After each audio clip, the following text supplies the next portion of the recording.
Social మీడియాలో ఇష్టం వచ్చినట్టు పోస్టులు పెడుతూ పేట్రేగిపోతున్నటువంటి వైసీపీ మూకలకు కావచ్చు, పేటీఎం బ్యాచ్కు కావచ్చు, డీజీపీ హరీష్ కుమార్ గుప్తా అయితే ఒక స్ట్రాంగ్ వార్నింగ్ అయితే ఇవ్వడం జరిగింది. సరే వాళ్ళైనా పెడుతున్నారంటే ఎవరు పెట్టినా తప్పే, ఎవరు పెట్టినా దీని పరిధిలోకి వస్తారు. పార్టీలతో సంబంధం లేదు. ఆ పార్టీ వాళ్ళు పెట్టారా, నీళ్ళు పెట్టారు, వీళ్ళు పెట్టారు, నాళ్ళు పెట్టారంటే కుదరదు.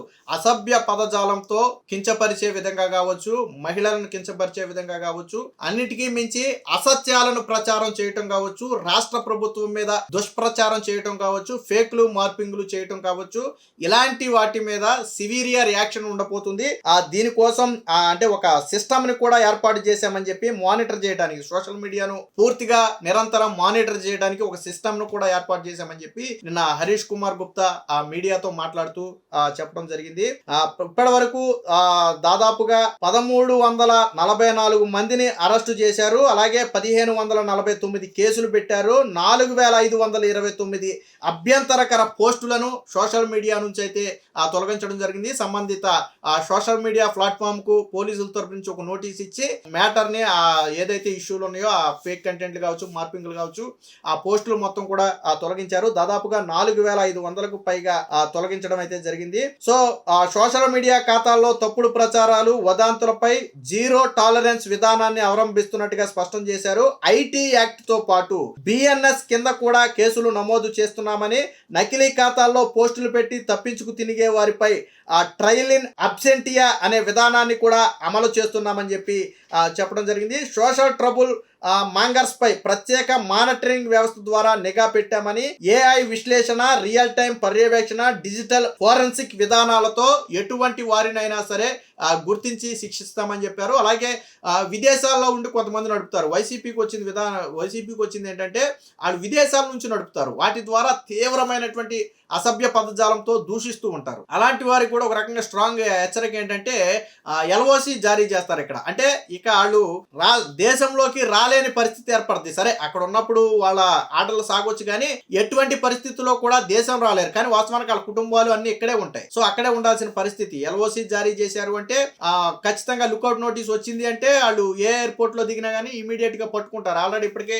కొంతమందిని అలాగా పట్టుకున్నటువంటి పరిస్థితి. ఏదో ఇటీవల కూడా ఒకళ్ళిద్దరు ఏదో వాళ్ళ తండ్రికి అనారోగ్యం బాగో కోసం ఏదో జరిగితే వచ్చిన తర్వాత కూడా పోలీసులు ఆ కార్యక్రమం అయ్యే వరకు ఉండి తర్వాత పట్టుకుని ఆ కోర్టుకు హాజరుపడితే తీసుకెళ్లి జైలు వేశారు. అంటే మేము విదేశాల్లో ఉంటాం కాబట్టి మేము అసభ్య కంటెంట్ పెట్టినా, అమ్మనా బూతులు మాట్లాడినా మమ్మల్ని ఎవరు ఏమూ చెయ్యరు అనుకుంటే మాత్రం ఖచ్చితంగా ఆ తప్పే.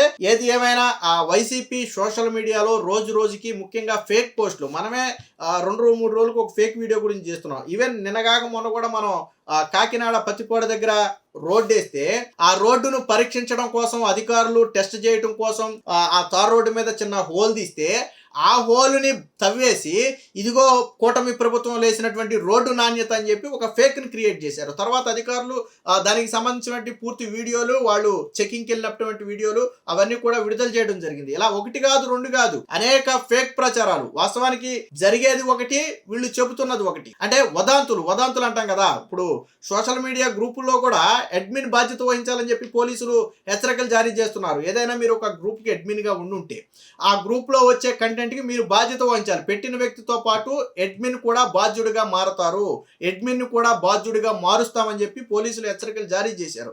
కాబట్టి అందులో వచ్చే కంటెంట్ ఎలాంటి కంటెంట్ అనేది అడ్మిన్ నిరంతరం గమనించుకుంటూ ఉండాలి. అలాగే లేదా అవసరమైతే అందరికీ పెట్టే ఆప్షన్ ఇవ్వకుండా కొంతమందికి మాత్రమే, లిమిటెడ్ పర్సన్స్ మాత్రమే ఆ గ్రూప్ లో కంటెంట్ పోస్ట్ చేసే అవకాశం ఇవ్వాలి, ఓన్లీ అడ్మిన్స్ కి. సో ఇలాంటివన్నీ కూడా పోలీసులు హెచ్చరికలు జారీ చేస్తున్నారు. ఎందుకు ఆ డీజీపీ ఎంత సీరియస్ గా మాట్లాడారు దీని గురించి అంటే, హైకోర్టు మొన్న సజ్జల భార్గవ రెడ్డికి సంబంధించినటువంటి ఒక పిటిషన్ విచారణ సందర్భంగా హైకోర్టు చాలా తీవ్ర అభ్యంతరం వ్యక్తం చేస్తూ ఒక రకంగా పోలీసుల మీద తీవ్ర వ్యాఖ్యలే చేసింది. మీరు స్ట్రిక్ట్ గా వ్యవహరిస్తే వాళ్ళు 2029లో మేము రప్పా నరుకుతాం, 2029లో మేము విధ్వంసం చేస్తామని పోస్టులు పెట్టే ధైర్యం కానీ, ఫ్లెక్సీలు పట్టు ఫ్లే కార్డులు పట్టుకుని తిరిగే ధైర్యం కానీ ఎందుకు వస్తుంది? ఈ విషయంలో పోలీసులు వైఫల్యం చెందారు. పోలీసుల అసమర్థత వల్లే వీళ్ళు రెచ్చిపోతున్నారు. ఎవరిని విధ్వంసం చేస్తారు? రాష్ట్రాన్న, ప్రజలన? ఇలాంటి పోస్టులు ప్రజల్లో భయాందోళనను, శాంతి విఘాతాలకు నిదర్శనంగా ఉన్నాయి. మరి ఎందుకు పోలీసులు స్ట్రిక్ట్ యాక్షన్ తీసుకోవట్లేదు? ఎందుకు వీళ్ళు భయపడట్లేదు అంటే పోలీసులు సరిగ్గా స్పందించటం లేదు అని ఒక కీలకమైనటువంటి వ్యాఖ్య చేయడంతో పోలీసులు కూడా తీవ్రంగా వచ్చారు. కాకపోతే ఏంటంటే రాజకీయాలు వేరేగా ఉంటాయి, ఇది వేరేగా ఉంటుంది. సాధారణంగా కోర్టులు చెప్పింది ఏంటంటే ఎవరైనా సరే లైన్ దాటితే తాటి తీయమని చెప్పింది. ఇండైరెక్ట్గా నేను పోలీసులకి చెప్పింది అదే. ఎవరైనా సరే ఇండైరెక్ట్గా అంటే డైరెక్ట్గా అని చెప్పింది, పోలీసులు కఠినంగా వ్యవహరించాలని చెప్పి కోర్టే చెప్పింది. ఎవరైనా సరే సోషల్ మీడియాలో అసభ్య పదజాలంతో దూషించిన, బెదిరించిన, తప్పుడు కంటెంట్ ను పోస్ట్ చేసి ఇబ్బందులకు గురి చేసిన వారి మీద కఠినంగా వ్యవహరించాలని క్లియర్ గా చెప్పింది. ఇంకో మాట కూడా చెప్పింది, ఒక ముఖ్యమంత్రిని వీళ్ళు బెదిరిస్తున్నారు అంటే 5 కోట్ల మందిని బెదిరించినట్టే, 5 కోట్ల మంది ప్రతినిధిని వాళ్ళు బెదిరిస్తున్నారు. మరి అలాంటి దానికి మీరెలాగా యాక్షన్ తీసుకోకుండా ఉంటారని చెప్పి పోలీసులు నిలదీసింది. దీంతో పోలీసులు కూడా కొంచెం అలర్ట్ అయ్యారు. జగన్మోహన్ రెడ్డి వైసీపీ పార్టీ పరిస్థితి ఏంటంటే వాళ్ళు చేసేది అదో పని, వాళ్ళు చేసేది ఫేక్. ఫర్ ఎగ్జాంపుల్ రోడ్లే తీసుకుందాం, వాళ్ళు చేసింది తప్పుడు పని, అది కావాలని చేసినటువంటి ఫేక్ మనకు తెలుసు. కానీ వాళ్ళని అరెస్ట్ చేశారనుకోండి, నారా లోకేష్ రెడ్ బుక్ రాజ్యాంగం, కూటమి ప్రభుత్వంలో కార్యకర్తలకు స్వేచ్ఛ లేదు, మాట్లాడినా ప్రశ్నించినా అరెస్టులు చేస్తారా? ఇది వైసీపీ ప్రజా స్వాతంత్రం లేదా, మాకు స్వేచ్ఛ లేదా, ఇది సాక్షిలో రాసే హెడ్డింగ్. వీ స్టాండ్ విత్ అని చెప్పి వాళ్ళ పేరు. వాస్తవానికి రాజకీయ విమర్శలు ఎన్నైనా చేయండి, హుందాగా చేయండి, రాజకీయ విమర్శలు ఎన్నైనా చేసుకోవచ్చు, దాని గురించి అసలు అభ్యంతరమే లేదు. గంటలు మాట్లాడవచ్చు, వాళ్ళకి ఆ రైట్స్ ఉంది, ఆ స్వేచ్ఛ ఉంది. బట్ వ్యక్తిగత స్వేచ్ఛ పేరుతో మా ఇష్టం వచ్చింది మాట్లాడతామంటే ఊరుకో. రాజ్యాంగం కూడా అదే చెప్తుంది, స్వేచ్ఛ వరకు ఉంది. అలాగని చెప్పి ఎదుటి వారిని కించుపరుస్తానన్నా, ముఖ్యంగా మహిళలను అసభ్య పదాలతో దూషిస్తానన్నా, లేదా ఫేక్ మార్పింగ్ కంటెంట్లతో సమాజంలోకి విచ్చలవిడిగా నేను దూసుకువెళ్తానన్నా ఒప్పుకోవు. ఈ నిన్న డీజీపీ చెప్పింది కూడా అదే, చాలా స్ట్రిక్ట్ యాక్షన్ ఉండబోతుంది. ఎందుకంటే హైకోర్టే వాళ్ళకి ఫ్రీ హ్యాండ్ ఇచ్చింది పోలీసులకు. ఇంకోటి కూడా గుర్తు చేసింది మన హైకోర్టు, గతంలో జడ్జీల మీద పోస్టులు పెడితే మేము ఆల్రెడీ సిఐడికి ఇచ్చి వాళ్ళు చెయ్యకపోతే మేము సిబిఐకి ఇచ్చిన తరువాత కూడా వీళ్ళలో మార్పు రాలేదు అంటే ఏమనుకోవాలని చెప్పి ఒక క్వశ్చన్ అరైజ్ చేసింది. హైకోర్టు మర్చిపోలా, గతాన్నే మర్చిపోలా. గతంలో వైసీపీ హయాంలో న్యాయమూర్తుల మీద పెట్టినటువంటి అసభ్యకరమైనటువంటి పోస్టులు ఏవైతే ఉన్నాయో వాటి గురించి గుర్తు చేసింది. ఆ సజ్జల భార్గవ్కు చెందినటువంటి ఒక కేసు విచారణ సందర్భంగా దీని మొత్తానికి కారకుడు ఎవరు? సజ్జల భార్గవ్ రెడ్డి. గతంలో ఇదంతా నడిపింది ఎవరు? Sajjala Bhargav Reddy, social media incharge ఎవరు. చాలా మంది చెప్పింది మాకేం తెలియదండి, హెడ్ ఆఫీస్ కంటెంట్ వద్దు, మేము పోస్ట్ చేస్తాం, మాకు జీతం డిజిటల్ కార్పొరేషన్ నుంచి వాళ్ళకి జీతాలు. గతంలో దాదాపుగా 200-300 మందికి పైగా వైసీపీ సోషల్ మీడియా కార్యకర్తలకు డిజిటల్ కార్పొరేషన్ లో 30,000 దగ్గర మొదలుపెట్టి 1,30,000, 1,20,000 వరకు హైయెస్ట్ శాలరీలు ఉన్నాయి. అందరికి శాలరీలు ఇచ్చారు. మెజారిటీ పీపుల్ కి 70-80,000 శాలరీలు ఇచ్చారు. ప్రజల సొమ్ముతో ఫేక్ కంటెంట్ వేయించారు వాళ్ళతో వైసీపీ డిజిటల్ కార్పొరేషన్. అందుకే కూటమి ప్రభుత్వం వచ్చిన తర్వాత దాన్ని పూర్తిగా ఎందుకు పక్కన పెట్టిందంటే అదంతా ఒక స్కామ్ మయంగా మారింది. వైసీపీ కార్యకర్తలకు జీతాలు ఇచ్చుకున్నారు 100 కోట్ల రూపాయలు. డిజిటల్ కార్పొరేషన్ లో జరిగింది అదే.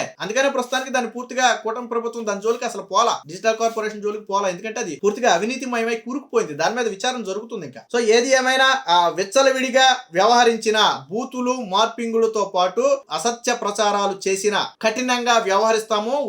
వారి మీద కఠిన సెక్షన్లు పెట్టడం తో పాటు హెబిచువల్ అఫెండర్స్ అని చెప్పి ఎవరైనా సరే పదే అదే పనిగా చేశారనుకో. సాధారణంగా ఏంటంటే సరే ఒక పోస్ట్ పెట్టారు అనుకోండి, కోర్టులు ఒకసారి వార్నింగ్ ఇచ్చి వదిలేస్తాయి, లేదా నోటీస్ ఇచ్చి వదిలేస్తాయి, రెండోసారి పెట్టినా వదిలేస్తాయి. బట్ పదే అదే పెడుతున్నాడు అనుకోండి, సో ఇది కావాలని చేస్తున్నటువంటి పని అని చెప్పి అది చిన్నది కావచ్చు, పెద్దది కావచ్చు, వెంటనే కోర్టులు ఏం చేస్తాయి అంటే రిమాండ్కి ఇస్తాయి, తీసుకెళ్లి జైల్లో వేస్తారు. రిమాండ్ అవసరమైతే పొడిగిస్తాయి. 3 నెలల నుంచి 6 నెలల వరకు జైల్లో ఉండాల్సిన పరిస్థితి ఏర్పడదు. ఎందుకంటే పదే అదే పని చేస్తే ఇది కావాలని చేస్తున్నటువంటి కుట్రగా కోర్టులు కూడా భావిస్తాయి. ఏది ఏమైనా మొత్తంగా సోషల్ మీడియాలో వైసీపీ ఎవరైతే పేటీఎం బ్యాచ్ ఉన్నారో వారు మాత్రం తోక జాడిస్తే మాత్రం కట్ చేస్తామని చెప్పి పోలీసులు అయితే ఒక స్ట్రాంగ్ వార్నింగ్ అయితే ఇచ్చారు.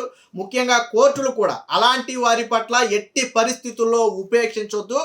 పోలీసులు కఠినంగా వ్యవహరిస్తేనే వీళ్ళందరూ కంట్రోల్లో ఉంటారు. కాబట్టి ఎట్టి పరిస్థితుల్లో పోలీసులు అలాంటి వాళ్ళని ఉపేక్షించొద్దని స్వయంగా హైకోర్టే వారికి ఫ్రీ హ్యాండ్ ఇవ్వడంతో ఇప్పుడు పోలీసులు కూడా దీన్ని చాలా సీరియస్ గా తీసుకున్నారు. ఏది ఏమైనా ఇక నుంచి వైసీపీ పేటీఎం బ్యాచ్ ఆగడాలైతే సాగే పరిస్థితి లేదు.